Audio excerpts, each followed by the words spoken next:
It's Friday, July 31st. Good afternoon, I'm Julius Hearn with your evening kickstart from Barrie 360. An emotional but confident Howie Campbell handed the reins to the Barrie Colts over to new majority owner John Carreri today after 2 decades of ownership.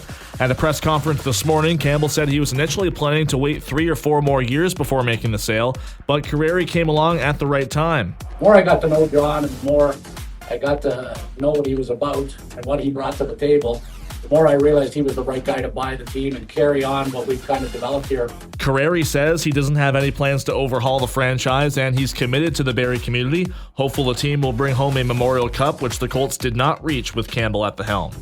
Over 2 kilograms of cocaine and 6 grams of fentanyl were among the drugs seized, along with nearly $40,000 in Canadian currency and other paraphernalia from 2 residences in Essa today.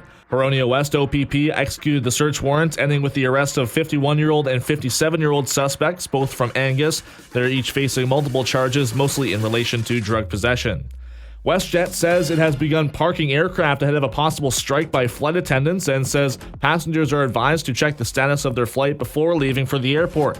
Many travelers had been weighing the possibility of disrupted plans as a strike deadline approached. If the airline and flight attendants fail to reach a deal by Sunday morning, a work stoppage could cancel hundreds of flights during the long weekend.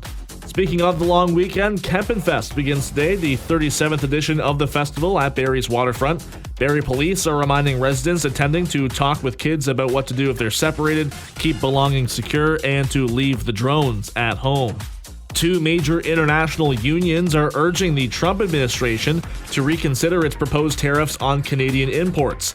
In a letter to U.S. Trade Representative Jameson Greer, the United Steelworkers and International Association of Machinists and Aerospace Workers say Canada has been a trusted partner for decades and warn the tariffs could hurt workers on both sides of the border. The proposed 50% tariffs are set to take effect August 19th if implemented. Increasing cloudiness early this evening, still a chance of showers overnight, a low of 18. That's your Kickstart for July 31st. Get notified of new episodes by subscribing to the daily and evening Kickstarts on Apple Podcasts or on Spotify.